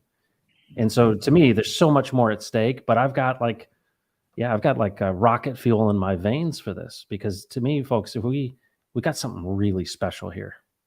And thanks to Richard and thanks to Maddie, thanks to you, man. I mean, you've been doing this. You've been like grinding it out. So I appreciate all of you, and I appreciate the community. And, you know, let's just keep chopping wood. Absolutely. Dropping your channel link in the live stream chat now so people can go follow you. And thanks again for joining us. Yes, thank you so much. ChrispyMan, See you, SJ, buddy. Maddie, thank you so much. Take care, guys. And wow, here's another huge super chat from Hex Toys. Thank you for another hundreds. Says Hex is for people who understand money to want to change. Hex is best. We own Texans since early 23. Nice. And a while to SJ has also kind of profiled Richard Hart and might be able to speak to like more of what Crypto Heartbeat was saying. What's an angle maybe that you haven't said before, or what are the greatest hits of like how you see Richard? Oof. You're looking at his picture on the wall right now. You know, the crazy thing is, I heard Matt say this, and I couldn't agree more that I was looking for a reason to not like Richard. I was scrutinizing him because when I first saw him, he was doing a bunch of unboxing videos, and I was just like, what is this? Who is this guy? Similarly, like, I was a little turned off at first. I was just like, I don't know how I feel about this dude. But as I continued to dig and as I read Sci-Vive, I realized, oh, not only is there very, very little that I feel like I could even try to scrutinize about him, but he's brilliant. Like, he's brilliant. He cares about all of us. He wants people to succeed. I mean, he is seriously someone that I just can't help but look up to and want to be more like. And the way that he has done what he's done with the outrage marketing, and I know so many people dislike it, you know, or had disliked it, right? But I feel like he knew the whole time. That was part of this little rant I went on the other day. If you read Sci-Vive, you can see that he never it wasn't something, and of course, I mean, not just reading Sci-Vive, but he talked about it on interviews about how ridiculous this was, what he was doing. And Mhm. I 100% believe that what he's doing now is 100% calculated. Like, I think that, and I think it's super bull. I think that is the most bullish thing to me, is the fact that Richard has now pivoted and planned it, and it's because he knows it's coming. That I can't even, like, it makes so much sense to me that PulseChain is legitimately, seriously very close, because I don't think he'd be acting this way if it wasn't. I don't think he would have started to, you know, really pivot and put himself out there as someone who's more humble and has, you know, come from humble beginnings and wants to tell a little bit more of his story now, because he's like, hey, you know, all right, so I did my song and dance with my flashy clothes and Louis Vuitton and Red Bull, you know, comments. And, you know, now that I've got your attention, right? Now that I did all the flashy, like, let's pivot to, hey, this is the real story. This is what's really going on, you know? And it's not that, the thing is, it's not like, I don't feel like any of that was ever fake, right? It was all him. It was all just him putting on different hats on, like, to be, you know, to be frank, like, just, he went from the top hat to the duck, whatever that one hat was with the two bills. That was ridiculous. You know, and who knows, the time we see him, what kind of hat he's going to be wearing, or maybe no hat at all. But I can't wait for that moment. I know everyone feels the same. Like, you know, when live stream Richard, cannot wait to see you again, sir. But yeah, I think that I'm of the opinion that this was all 100% calculated. I do think that there may have been different people in his life that influenced him to maybe do something sooner or later, right? But he's so brilliant. I mean, I know you know this. I know a lot of us know this, but I just can't get over how smart he really is, and how exciting it is that we're going to move together into the future. Like, sorry, can you guys still hear me? It froze for a second. Yeah. Oh, good. Okay. So yeah, just seriously looking forward to, for me personally, I'm more looking forward to nation state. Like, I can't wait for HEX to go. You know, like, gains are, I mean, I like, the money's there. I feel very secure in what I've invested and what's going to come back to me through, you know, the next couple years. But like I said in that video, man, if it didn't happen, if that never happened, I'd still be happy, and I'd still be looking forward to and expectant for Hexaco. And who knows, maybe even, you know, well, for me too, seeing Sci-Vive become a physical book, right? And I know, like Richard's talked about, you know, maybe even like creating this like religion based on HEX or Sci-Vive, right? Within this like nation state idea, right? What is it that we can do to put and perpetuate these principles out into the universe for more people to see, right? In other ways than just the financial. So Totally. Yeah. And that's where the next level of wealth is created. Is not just the financial wealth, but the people's mental health and their social health, and, you know, how healthy we are as a society. having a special economic zone, I think, is what people do when they get to that level, and they have a coordinated effort. It's people who have aligned incentives who work together the best. And I continue to be really impressed by a Wild SJ and many other people who are community builders who really stand out as leaders and are, I can tell you're genuine and you're being yourself and you're connecting with other people. I think part of streaming actually attracts a crowd of people who likes your style, who likes what you're interested in, and who also likes HEX. And so there's this really cool overlap, but also these subdivisions within our community. And they're the people that like their data and their analysis, their the artistic side of things, and everything in between. You've got your whole left brain and right brain firing on all cylinders here in the HEX community. So. And here's Balliet Brand in the chat. I haven't been able to see all the messages that people have been writing, but that just popped up in my face. So that's awesome. And we've got a survey in the chat that'll maybe be open for another few minutes. And the question for this week is, HEX is about more than money, yes or no? We've had 217 people vote, and 91% of people said that they're here for more than money in HEX, and 9% said no, HEX is just about the money for them. So fair enough. And I guess to throw another statistic at you, I did a Twitter survey a couple of days ago now. They got 1,600 votes. And I got to tell you, what I used to have to do to get 1,600 surveys filled out by college students was way more than just clicking a couple buttons on Twitter. But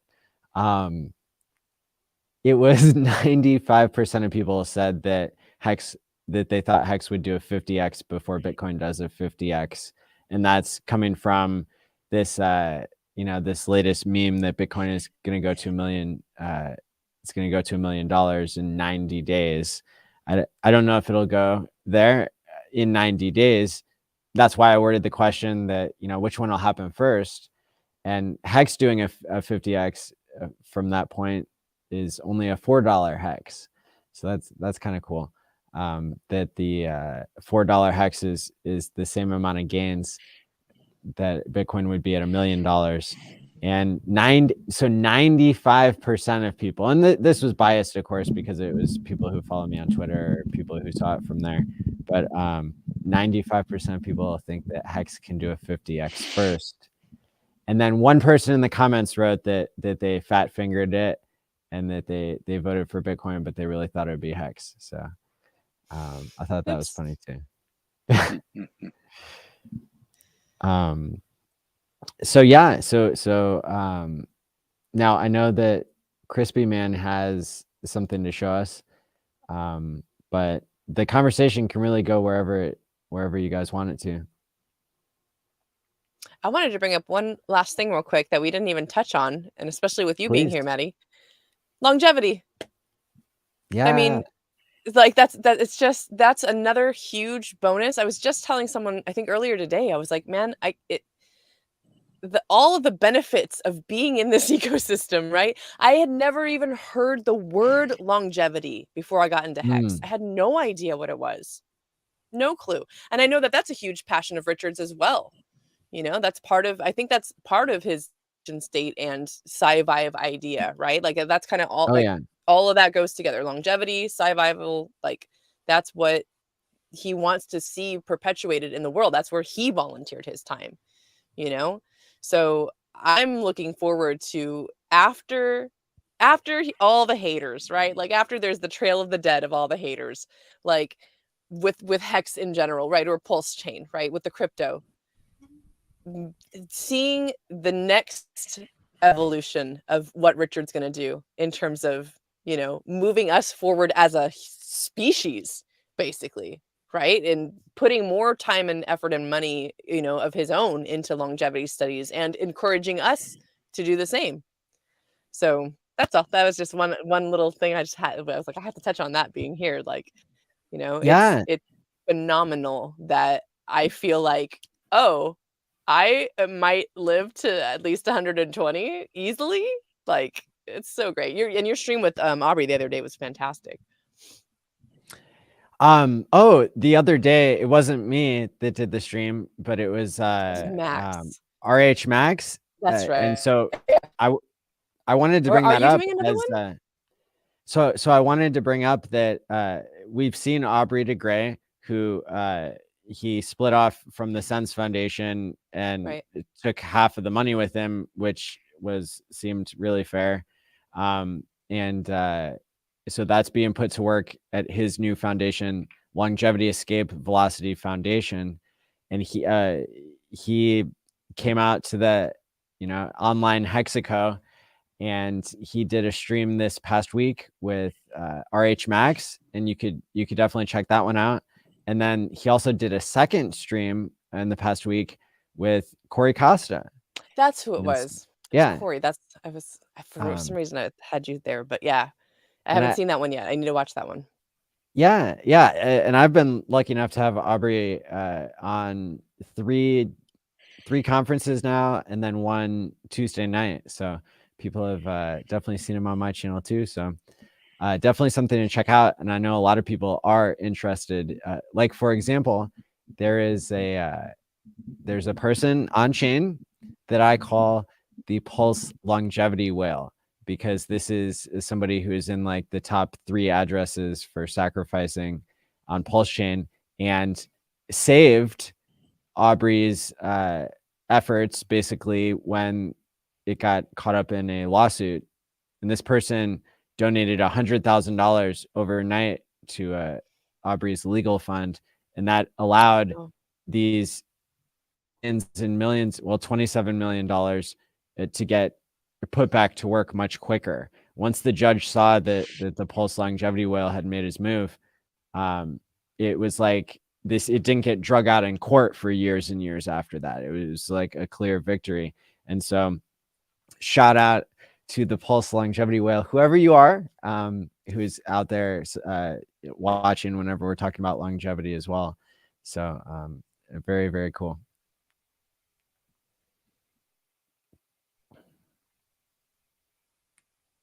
And while we're on the topic of longevity, I'm going to disagree with Aubrey just a little bit on like one minor thing. It's like, I do think that there are things that you can do to like take care of yourself now that like will extend your life. And I would say, like, even if it's only a year or two that you're adding to your life, that could be the moment where humans reach the escape velocity that they need in order to, reverse aging and cure all the medical illnesses of aging. And so I would encourage people, like, cut down or quit alcohol, like, quit smoking by, getting the right help, quit using substances, start sleeping better, take care of your skin, like use a facial moisturizer, like, anything that it takes, drinking more water. There are these little things that people can do, and you'll notice that they add up over time. I think I look a lot younger than I really am, for that very reason, that I'm trying to take care of myself by practicing what I preach. So get out there and use resources like a Wild SJ has created here with SciVive. There's a lot of stuff in there that's gonna help you take action and figure out what's important to act on when it comes to self-care and self-help.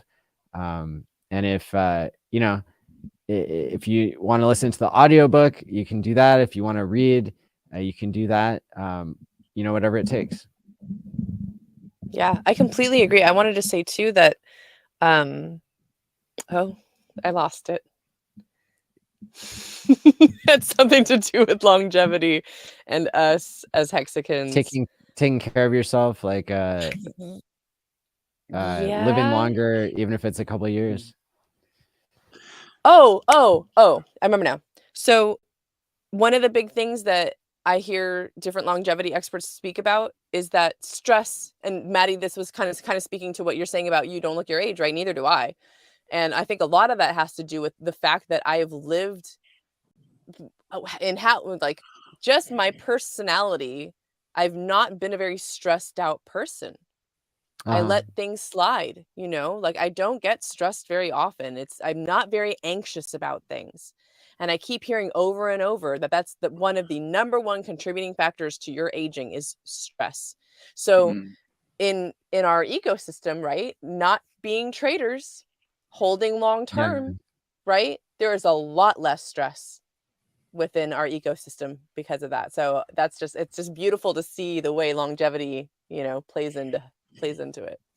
Some omegas. I have omegas. I do. You got to take them though. True. That's true. I do forget. But yeah, I love it. Thank you so much for Love bringing this up the community. longevity point, because I love that many of us are aligned in that area as well. It's really cool. And it's like, it kind of goes along with paying your future self and like getting more mad gains out of compound interest. One of the most profound things anybody ever said to me in response to like the Tuesday, streams that we've been doing now for 121 weeks is this idea that TShares are just a way of telling you up what you would already know by time locking, is that you're going to get a certain amount of the future compound interest in the system the longer that you hold, and longer pays better, in any investment that is the right one. And where people can screw up picking the right investment is where you sell too early, or you're not like dollar cost averaging out over time. And I'm gonna brush up on some DCA as well, because it's kind of mind-boggling, this interaction between a dollar cost in or out of something, which is cost averaging out, and then this idea too of compound interest. Any exponential line is hard for humans to grasp with our meat computers, aka our brains. And so having the T-share as a way to represent what already exists in math and in nature it's a really profound thing. And so it was Wales only and Kareem who really drove that home for a lot of people, and that's really cool that they were able to communicate so effectively, like, why is it that longer pays better, and what's the math behind that. So but that kind of goes along too with just the idea of longevity. If people are incentivized to like work harder for their future and participate more with their future self, then they're going to have these other health benefits maybe that they're not expecting. And then once you've been around long enough and you start to see it take hold in your personality or in your financial monetary environment, you might notice different behaviors. You might notice different ways of thinking. You might be stressed out, and you might be more hopeful for the future. And that's what I really like about the time locking world in crypto. Yeah, well said. Now, I think ChrispyMan has something special planned. Yeah, I do. I'm going to show you something here towards the end. I'm thinking about the longevity. The first Texican, who's probably going to be 1,000 years old, may have been already born. Right? Isn't it that argument? So, Maddie, here's a challenge, right? We get put a protocol together that allows people to stake for 800, 900 years. So. What if we try out like 50 years first and like see how that goes? All right. Can I tell you the game theory behind that though? Because we Sure. technically haven't like launched the contract yet, and like technically still a little bit up for debate. The reason why I chose 50 years or 55 as the maximum lockup in time pays me actually has to do with longevity. And I wanted to put people into a situation where you're not like, you're not giving up on your own necessarily. Like the 55 years is the exact numbers in between when somebody is 21 that I would consider an adult and when the average male lifespan. And so that's like, that just ended up lining up with like 555 and all that good kind of stuff. But you know, I also didn't really want people to be able to fat finger and like, you know, send it to beyond their lifetime. But I think that if people have a goal of, you know, money is something that, or like basically time pays me as a way for me to time lock any token that within my lifetime, I think will make the goalpost be not too far for people to actually be able to make progress, because our average lifespan as humans is not beyond 55 years after you're 21 currently. And so if, you know, if science, you know, we're going to have money for science to catch up. And so you can't like send all of the money 1,000 years into the future and then just like, you know, you're not going to make it there. So I don't know. I would be open to the 1,000-year like time lock. There are like random things right now that that allow you to do that. I know I did like a 50. I took like $5 of Pulse Dogecoin or some random thing, and time locked it for like 55 years, like on the real Ethereum chain already. And that was a weird thing. That was a weird thing to be like, how old am I going to be? I'm going to be like in my 80s or 90s when that comes out. That's wild. That's a trip. And So, still young. Still looking like you do. Yeah, hopefully. 29 forever. That's right. 29. So you've got your screen here to share. And did you want to make any more comments about longevity? No, I think that's it. I think I've spoken long enough. Sorry. Nothing to add on longevity. You've got something on the screen here. Do you want me to share it? Yeah, you can share it up. So this is the world debut of the all-in stake ranking. I don't know if anybody else. This is the first time hearing of it. I'm excited. No, it's not the first time. You made it up. Okay. No. So we've been talking about this last few weeks, last few shows, and so I went and actually did what you're asking, and so this will be something we can fool around with maybe in coming weeks and maybe do some comparisons and whatnot. But what I did is I took a look at all the stakes that are currently open and how many days they have remaining, and multiplied their days by the number of TShares to come up with TShare days. Yes. Which is the all-in stake ranking. You see how that works with Maddie all-in? Yeah. All right. Enough Love of that. it. So anyways, so I put that together today and got this published up to take a look. And so you can clearly see some interesting things. I mean, things that I wouldn't have expected maybe, but are there, and some things I do expect. And when I look, I haven't done a distribution on this to figure out, you know, how they're, you know, how these are distributed. But in theory, you can come in here, right, and grab a couple of addresses and drop them in and see where you rank against all the addresses that are out here. And this you can so see, cool. Yeah, you can see some of these are pretty interesting. Like it's pretty sad that I know what these top 3 addresses are just by looking at them. You know, that's What how are many they? times I've seen them.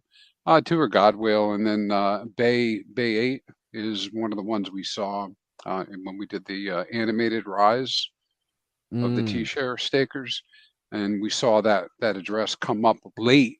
They weren't in the beginning, right? They came in late and rose right up here to the top. Wow. So I do think this changes the order a little bit, and so maybe for a future discussion, you know, we can be looking at some comparisons of what the rankings are between different wallets versus how they show up in the normal kind of ranking just by possessing the TShares and not by the strength of their TShares, right? And so if I threw another 2 addresses in here that I picked randomly. So nobody get excited. Those are not my addresses. I wish. But the combined address gives a ranking of 15 because I'm just counting up the two of those and puts this particular combination right here. Very similar to what we do with Staker app. You know, when you go to Staker app and you put all your addresses and it kind of brings them all together to rank you, you know, in comparison to the overall list.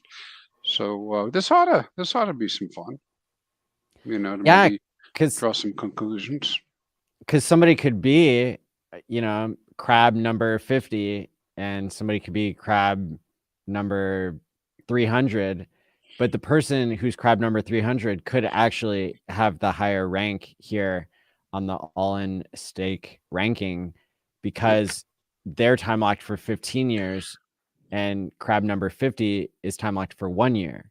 And so it's the league ranking is definitely something that helped us get to where we're at. A lot of us OGs who didn't appreciate how rare TShares were and that was the whole point of the system.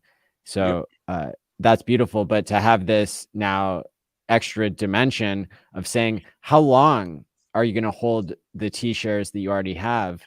And then that tells us something, you know, about your ability to even buy back in to that number of TShares. So it's not just your TShare count that's important, but it's your TShare duration as well. And duration it does. So another example would be, you know, imagine somebody who came in and time locked for 5 years. That's going to be kind of in a sweet spot where the price of a TShare is going to be so much higher for them to get a second 5-year duration compared to the person who just came in and did 10 years from the beginning. And that's part of where the compound interest and the exponential function really starts to take off, because the person who time locks for 5 years and then 5 years again is getting so many fewer TShares 5 years in when they restake that, you know, we're going to see people who can't rebuy their TShares and who can't rebuy their position. If you pay attention to TShare days, you're going to see how close you get to, you know, basically your number of TShares counted in days drops every single day because your TShares are expiring. So it tells you sooner where you're at.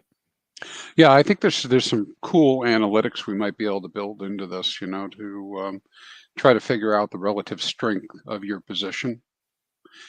Because I know a lot of people. So I think there's a misunderstanding because of the way we talk that, you know, there's whales and dolphins and sharks dropping out of the system all the time. And so depending on your position and when you look, your ranking never changes for some people. And then other people, it's moving around all day long, you know, as people take position. So I think there's some things you could look at like that. And I don't know, maybe if somebody's got a little bit of league envy going on, maybe they, you know, they're concerned that their position's too low. They can look ahead and say, well, you know, these 10 guys and or 10 stakers are dropping out in the next 6 months. I'm staked out 6 years. I'm going to gain 10 positions, you know, because unless somebody comes in with a lot more capital from the outside, they're not going to overtake you. Totally. Right. So I thought you'd appreciate this since you brought it up. I think it's aptly named. We can call it the HEX all-in stake. Yeah, I'm honored. Thank you. You see how I tried to match your color? I tried. I almost got it. That's why you were asking me what my favorite color in the hex gradient is. Yeah. Awesome. I was. All right. Very cool, Maddie. Very cool. Probably one other thing while we see it in the chat, I see a bit over there, right? A bit. Yeah. Let me pull up something else to show you guys real quick. I've been working with Axis Alive a lot with working on new indicators, new types of things like that. So we're having some fun with these things. Let's go to share rate changes. We had been watching the Godwill to see if the Godwill was going to create his first change in share rates. And so, Ooh. you know, we can see, because we had done, you know, a few weeks back, we had done a search to see if Godwill had ever changed it. And that's another thing, you know, kind of like a myth. We would all assume Godwill must have changed, you know, the share rate 1 million times, right? But Yes. no, that's not happened. No. And we can see we're still on target. We're making changes on a daily basis to the TShares, right? All sorts of changes taking place, sometimes 4 or 5 times a day, which are like little mini halvenings in HEX, right? So it's like Bitcoin in that it's a difficulty change, but Totally. we can have many of them in a day. And then if we look here into the future, let me just do a quick little sort on this guy. Take a look and see what we got going on. We can see that the next change I have loaded up here is the Godwill stake, and it's still slated for moving the share rate up a little bit. You know, wow, history being made. Yeah, so it'd be the first one ever. First one ever. So pretty cool. Congrats. Yeah. Yeah. Now I think that's what's it at right now. It's only it's 26,666, I think. So it's going to be about a 12 hex change. So you know what? Hex don't care about how big it is. So if it's about the math. It's about the math. That's a really good illustration, yeah, of something that we would all intuitively probably get wrong if it wasn't for your on-chain transparency. And now everybody can congratulate the Godwill coming up here. When did you say it is? It's supposed to be, when's it ending? I can't see it on the little screen. What's the last day is 22nd is its last day. So 23rd, 24th, whenever Godwill gets around to change, you know, ending the stake. If he doesn't end it, or he or she doesn't end it, then maybe somebody will good account it, and then there won't be a change.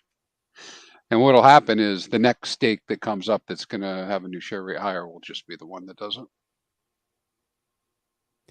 Be cool if like Satoshi came back and like did that like xpub like weird hash function where supposedly I think you can turn like a Bitcoin address into a Ethereum address, and then like I don't know, funded it from Coinbase or something, and then like ended the Godwill stake. That'd be cool. Interesting. Or just the Godwill themselves. Either way, just the Godwill themselves. Yep. Yep. And like Abit, I think Abit followed up in the chat was just saying, hey, maybe he doesn't end his lockup. It's possible he may not end his lockup, and if he doesn't, you know, after 14 days, we'll start accruing some penalties, and if somebody good accounts it, they'll good account it. Hey, you know, if that was to happen this time around, I wonder how the community is going to feel about that, right? So, well, what if the last time it wasn't in January that the Godwill was like gifting us 1 million hex per day or something, like $1 million worth of hex per day or something silly? Yeah, it was a large amount. I don't remember the amount, but it was a large amount per day. And we came to the conclusion at that time, because we didn't know the mind of Godwill, right? We didn't know what Godwill was going to be doing. So the thought was, oh yeah, okay, let's good account it, right? So we did. I mean, I didn't. Somebody did. Gerardo did. Yeah, Gerardo. So it was done. But this time, so if the Godwill did that last time, what if the Godwill just wanted to bleed? Certainly he was around. He or she was around. So let's see what happens this time. I don't know. That'd be great. I guess somebody could reach out on Twitter and ask. Maybe that would be the thing. I didn't know that account was active until Crypto Heartbeat just gave us that alpha. So yeah. That's interesting. Cool. Yeah, very cool. All right, brother. That's all I got for you today. Cool. Unless you have a specific question. Yeah, this is great. I really appreciate both of you coming on the show today and being able to share, with your unique talents and help everybody kind of celebrate the price in a way that's a little bit different, where we ended up talking more about the community and how rich we are, off of our balance sheet and on, in our community. So yeah, thank you for that. Where can people find you guys? Go ahead. Wild SJ. Oh, alrighty. You can find me at AWildSJ on all the things. I'm on every social media at the same handle. If you want to listen to Sci-Vive, check out the YouTube. Let's see. I'm going to be doing a lot more with my Patreon coming up. If you want to get some of the behind the scenes for this DeFi Live pirate tour, that's where you can find it. And yeah, that's about it. Keep an eye out, man. Like, I got a lot of good stuff coming up, so I'm excited for life. Thank you so much, Maddie, for having me on. It's been awesome. And hopefully we'll pleasure. pick out a time on Friday and you and I can do that really quick interview stream I've been doing. Yeah, that sounds great. And her links are in the description below as well. And then ChrispyMan. Awesome. Finally changed my my handle on Twitter. So HexFire.io at HexFire.io. Same. And you know what? How about this? Same handle on YouTube. Love it. HexFire. It almost makes sense that they should be the same, huh? And kind of prevent the confusion. I'm still going by the name ChrispyMan, though. I'm not giving that up. And then maybe someday I'll change Telegram. I don't know. And then I also one little tiny bit of news. HexFire is under redevelopment right now. I'm changing up screens and whatnot. I actually have a new mobile format that's coming out. That'll be in the next couple days. So if anybody runs into a problem, they need some help with that, just hit me up and I can see if I can resolve it. Because I'm trying to really curate that down to make it a much more pleasurable experience for the new people. And then new website in the works, probably take about a month or two. Awesome. To get it out. Yeah, with a lot more in-depth kind of data and whatnot. I have to figure out what I'm doing with that exactly. But in the meantime, you can go check out the Patreon too if you like. And we're having fun over there, putting lots of information out. And a shout out to all those Patreon supporters. I do appreciate it. I definitely want to thank everybody who's been so active on Twitter lately. Like, the Hex community is dominating there, and it struck me today like how amazing it is that so many people are participating by hitting the like and the retweet button. They're posting fire content, that I can go through and like and retweet and everything. So shout out for that. And for the community in general, it has been putting on really, really good live streams lately. Everybody knows that I pretty much watch as much Hex content as I can.